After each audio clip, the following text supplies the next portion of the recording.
शराफत से खड़े रहो। ये पुलिस स्टेशन है, तुम्हारे बाप का घर नहीं। सुपरस्टार अमिताभ बच्चन पर क्यों लगे कई लोगों को धोखा देने के आरोप। बॉलीवुड का एक ऐसा सुपरस्टार जिसने अपनी शुरुआती दिनों में लगातार फ्लॉप फिल्में दी। रोते हुए आते हैं सब, हंसता हुआ जो एक ऐसा कलाकार जिसे फ्लॉप समझकर लोगों ने उसके साथ काम करने से मना कर दिया, लेकिन फिर एक समय ऐसा आया कि यही फ्लॉप कलाकार बॉलीवुड का शहंशाह बन बैठा। एक मसीहा निकलता है जिसे लोग शहंशाह कहते हैं। लेकिन यह भी इतना आसान नहीं था। कभी बैंकरप्ट होकर जिंदगी गुजारी तो कभी मौत के मुंह से बाहर आकर फिर से अपना करियर संवारा। आप समझ गए होंगे हम बात कर रहे हैं बॉलीवुड के सुपरस्टार शहंशाह अमिताभ बच्चन की। विजय दीनानाथ जॉन, पूरा नाम। बाप का नाम दीनानाथ जॉन, माँ का नाम सुहासिनी जॉन। अमिताभ बच्चन ने संघर्ष के दिनों से लड़कर अपने करियर को इतनी ऊंचाई दी जिन्हें आने वाली कई सदियों तक कोई छू नहीं पाएगा। लेकिन अपने संघर्षों के दिनों में अमिताभ बच्चन ने जिनसे मदद ली उनमें से ज्यादातर से उन्होंने रिश्ता तोड़ लिया और उनके बुरे समय में काम नहीं आए। क्या आप जानते हैं कि उनके छोटे भाई जिन्होंने इनके एक्टर बनने से लेकर बुरे से बुरे समय में उनका साथ दिया था, अमिताभ बच्चन ने उनसे भी कई सालों तक रिश्ते खत्म कर लिए थे और बात तक नहीं की थी। आज मेरे पास बिल्डिंगें हैं, प्रॉपर्टी है, बैंक बैलेंस है, बंगला है, गाड़ी है, क्या है तुम्हारे पास? लेकिन क्या आप यकीन करेंगे, चाहे वो लोग इनके दोस्त हों, प्रेमिकाएं हो, साथ में काम करने वाले उनके सह कलाकार या फिर राजनीति में इन्हें सफलता दिलाने वाले इनके पार्टी के लोग, सभी लोगों ने अमिताभ बच्चन को एहसान फरामोश नाम दिया था। आज हम जानेंगे कि क्यों करीबियों ने इन्हें धोखा देने के आरोप से जलील किया। तेरे जैसा यार कहाँ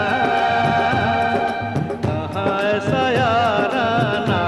और क्यों इनके दोस्तों और साथी कलाकारों के साथ उनके संबंध अच्छे नहीं थे। अमिताभ से धोखा खाने वालों की लिस्ट में फिल्म इंडस्ट्री के कई नाम शामिल हैं जिन्होंने बुरे समय में अमिताभ की मदद की, लेकिन फिर अमिताभ ने उनसे पल्ला झाड़ लिया। इनमें एक नाम आता है जाने माने कैरेक्टर आर्टिस्ट और डायलॉग राइटर कादर खान का, जिनकी मौत के बाद उनका एक पुराना इंटरव्यू काफी वायरल हुआ था जिसमें उन्होंने बताया कि उन्हें एक फिल्म से सिर्फ इसीलिए बाहर निकाल दिया गया था क्योंकि उन्होंने अमिताभ बच्चन को सर कहकर संबोधित नहीं किया था। मैंने कहा यार वो तो अमित है, सर जी कब से हो गया? हाँ वी कॉल हिम सर जी। तो मेरे मुंह से निकला नहीं सर जी, वो सर जी का न निकलना, मैं निकल गया उस ग्रुप में से। इतना ही नहीं, इसके बाद कादर खान को बहुत अपमान और सजा का सामना भी करना पड़ा और उसके बाद उन्हें अमिताभ बच्चन की किसी भी फिल्म में काम करने और डायलॉग लिखने का मौका तक नहीं दिया गया, जिसके पीछे अमिताभ बच्चन का हाथ ही बताया जाता है।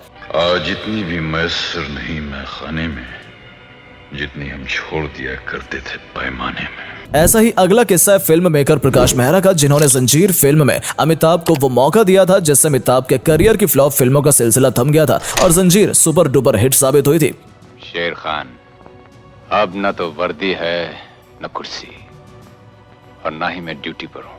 इलाका तुम्हारा है और मैं अकेला हूँ। जिसके बाद अमिताभ बच्चन को एंग्री यंग मैन की उपाधि भी दी गई थी, लेकिन फिर अमिताभ इतने आगे बढ़ गए कि महानायक बन गए और प्रकाश मेहरा से सारे संबंध कर लिए खत्म। एक वक्त ऐसा भी आया जब अमिताभ ने उनका फोन तक उठाना बंद कर दिया था। सुनील दत्त साहब के साथ भी कुछ ऐसा ही हुआ था जब उन्होंने 1971 में अमिताभ बच्चन को रेशमा और शेरा फिल्म में वहीदा रहमान के बराबर का रोल दिया था।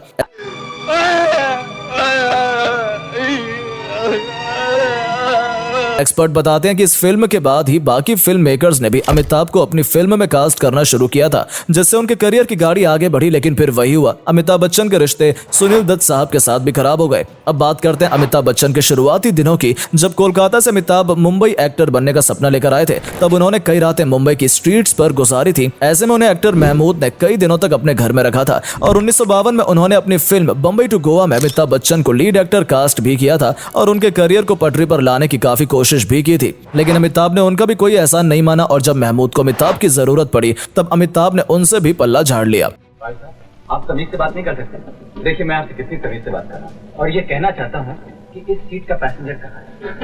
भाई साहब, अब तक आपने मुझसे इतने प्यार से बात ही नहीं किया। महमूद ने तो खुलकर अपने इंटरव्यू में यह बात कही थी कि वो अमिताभ के एक तरह से दूसरे पिता बन गए थे, लेकिन अमिताभ बच्चन ने उनसे बाद में सारे रिश्ते खत्म कर लिए। महमूद ने लिखा भी था, अमिताभ जो तुमने मेरे साथ किया ऐसा किसी के साथ मत करना, मेरे बाद वफा का धोखा किसी और को मत देना, लोग करेंगे जिक्र तेरा तो सर मेरा झुक जाएगा। और जब अमिताभ ने महमूद साहब से रिश्ता नहीं रखा था तो उनके बेटे लकी अली से क्या रिश्ता रखते। इसीलिए जब 90 के दशक में महमूद ने उनके बेटे की एल्बम लॉन्चिंग के लिए मदद मांगी तो अमिताभ ने उनसे सीधे मुंह बात तक नहीं की। तब लकी अली अमिताभ के प्रोडक्शन ABCL से थोड़ी मदद चाहते थे। उनकी कहानी शुरू हुई जब वो मुंबई आए, सड़कों पर सोते थे तो अपने घर में महमूद ने रखा ही नहीं, बल्कि पहली फिल्म बनाई बॉम्बे टू गोवा अरुणा ईरानी जी के साथ।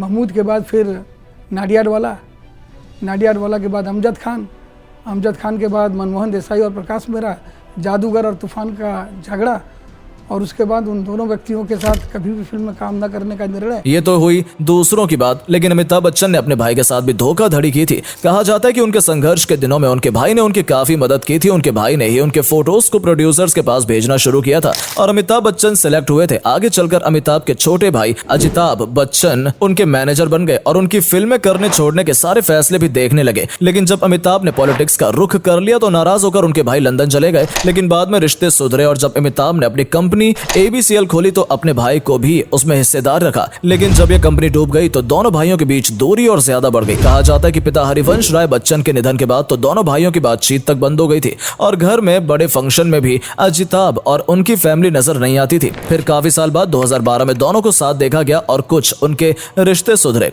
मेरा भाई है और आइंदा उसके बारे में ऐसे बात की तो तुम्हारी जबान खींच लूंगा।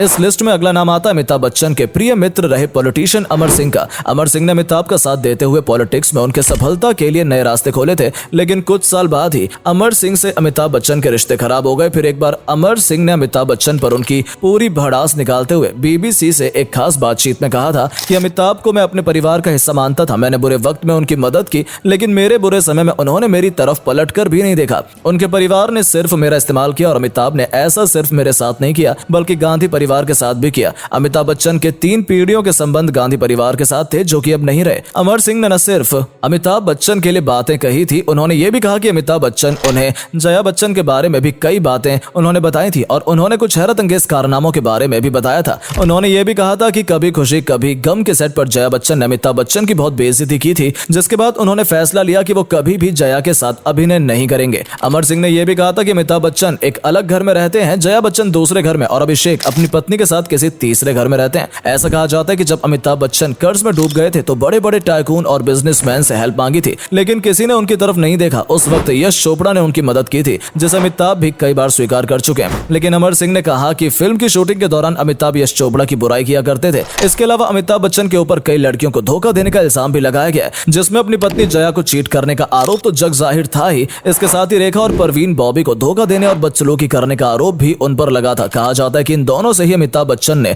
लंबे समय तक रिश्ता रखा था और फिर अपनी सहूलियत के हिसाब से इन्हें धोखा देकर छोड़ दिया। देखो रेखा, तुमने जो कुछ चाहा तुम्हें मिल गया।